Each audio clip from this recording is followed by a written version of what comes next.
Hey, this is Sky. Welcome to my YouTube channel. Let's talk about survivor's guilt. You know what that is? It's some weird shit, man.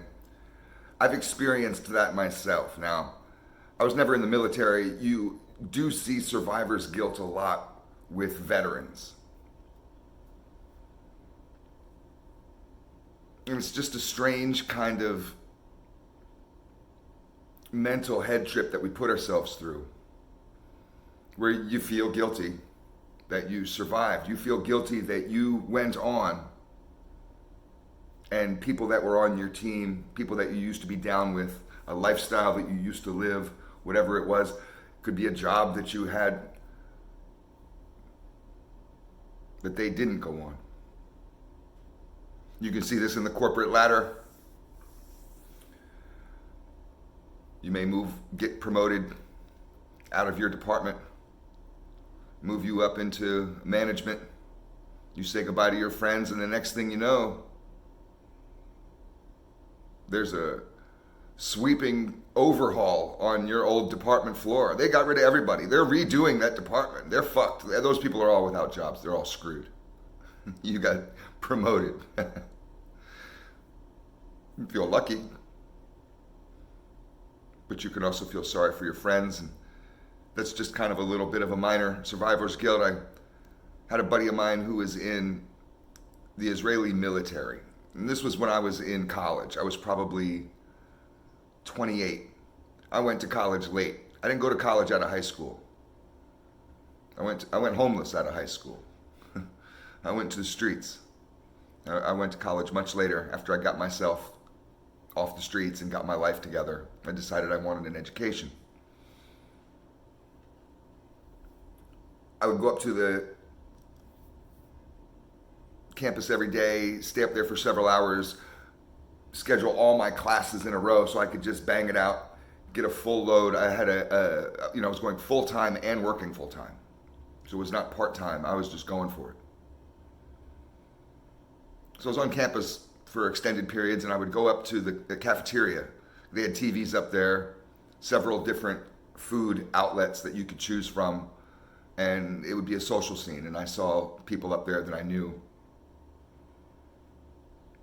Sometimes I would hang out with this Israeli friend of mine. He was about my age. He had moved from Israel and was on some sort of kind of exchange program, but he loved America. He had been in the military, the Israeli military, and he somehow got an opportunity through the military to leave the battlefield, so to speak, and to go to college. So he took that, and he got to not only get a free education, but he got to do it in America, in California, and it was like a big dream for him. And he was having a great time. He had a great life. The guy had some money. He had a good family, and he had a great life and was living it up. We're sitting there watching TV in the cafeteria, each waiting for our next class to come, and to start. I had just gotten done eating some food, and he was studying. And the TV's on right next to us. It's up on the wall, and the news happened. And it was some sort of bombing that happened in Israel. Because the Palestinians and the Israelis are fighting each other all the time. And to me, that kind of news story, it goes in one ear and out the other. I'm kind of cynical about it, like a lot of Americans. It's not my country. It's not my battle. It's not my beef. And that shit's been going on for so long, man. They've been fighting each other for so long. It's just like, yeah, whatever. So the Palestinians bomb the Israelis bomb the Palestinians. What else is new, right? But this is where he's from. And we're both got our heads cocked up looking at the fucking TV. I mentioned something like a cynical joke. My friend looks over at me and his face is streaming with tears. And I was just like, oh, was it something I said? What's wrong? And he was just like, well, that's my platoon. Those are my guys. Those are the guys I used to lead those guys. They're all dead now. He's like, I should be there with them. I should be dead with them. And I'm not. I'm here, having fun and living this playground life, getting an education, hanging out on the beach, whatever. And he's like, I guess I just kind of forgot where I was supposed to be. He was in this mode like he should go over there and die with them. It's too late. They're dead. You missed it. You wanted to die in battle. You missed your opportunity. You're safe. You're here. You chose not to be. This was your choice.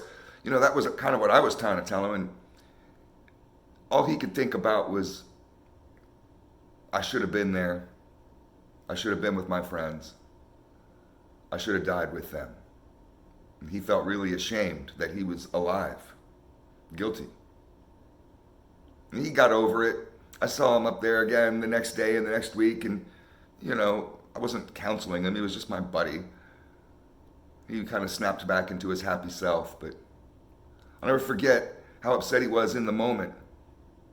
That was probably one of the first times that I had ever really experienced survivor's guilt around somebody else. I had experienced it within myself, only in the way that I left the streets.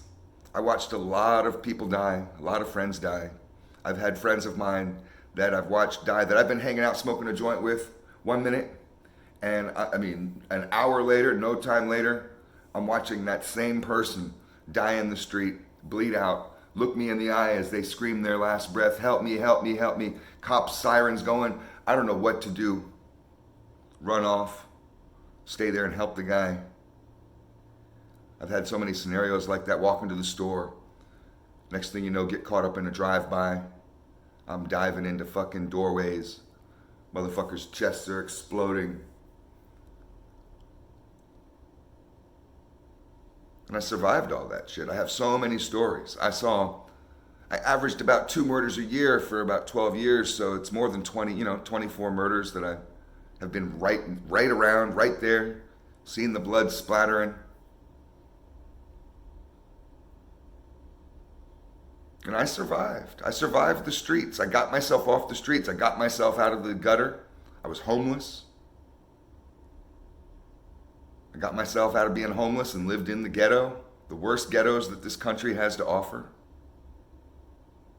And I beat it all. I moved to Florida, bought a house with a pool. I won the game. Starting businesses left and right, I should be happy. And I've been fairly proud of myself. But there was, especially in the beginning, when I first left, because I walked away all of a sudden. I pulled a last job and was done. It was like, okay, I gotta fucking walk away now. I gotta go legit.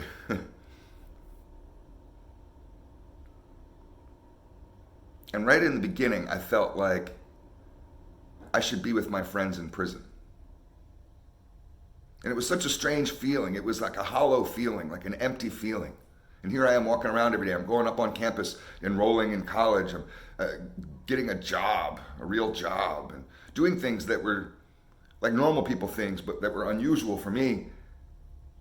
These major steps forward.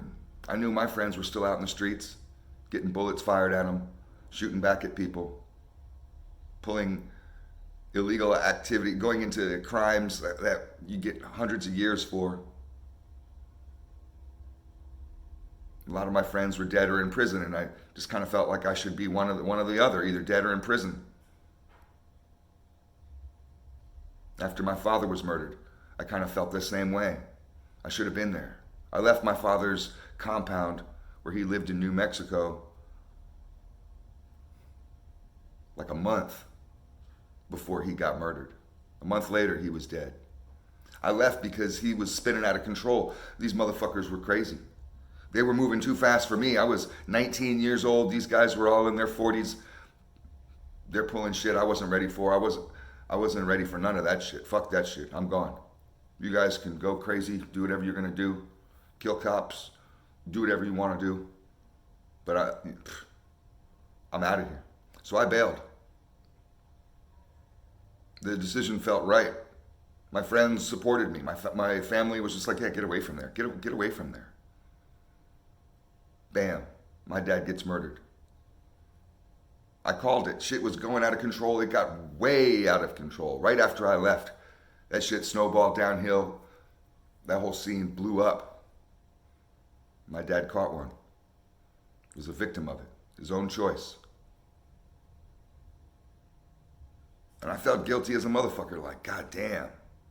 If I would have been there, I'd be dead too. Or maybe I could have saved him. But what kind of loyalty is that? You know? Sometimes we have to realize that it's okay to look out for your own best interest. And I experienced survivor's guilt a few years back. It was the same shit from the streets. I had an old buddy of mine that I used to run around with. This guy Butch. Butch was a lot more sophisticated than me, and he was older than me.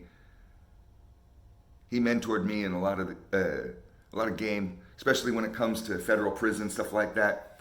Butch had done 24 years for robberies, bank robberies, got out, was a free man, was totally living a fairly normal life. And that's when I was friends with him.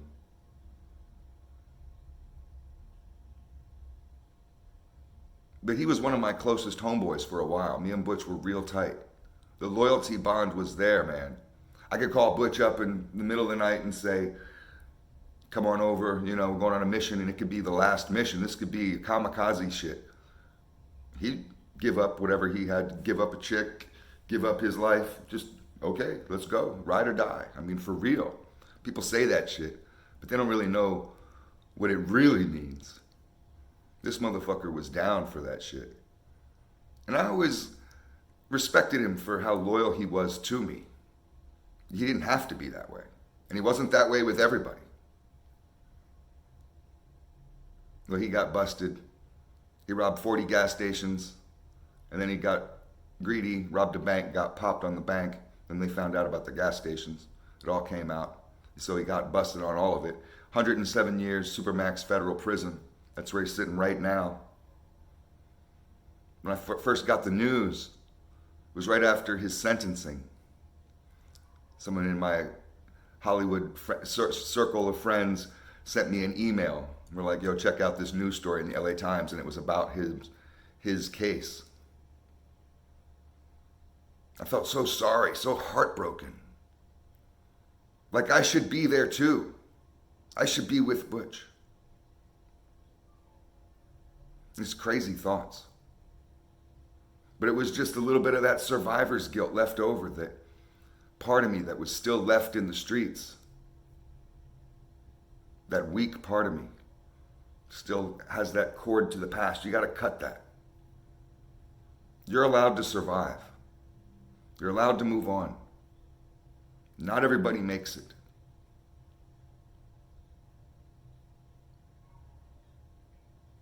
It's okay if you survive. Thanks for watching.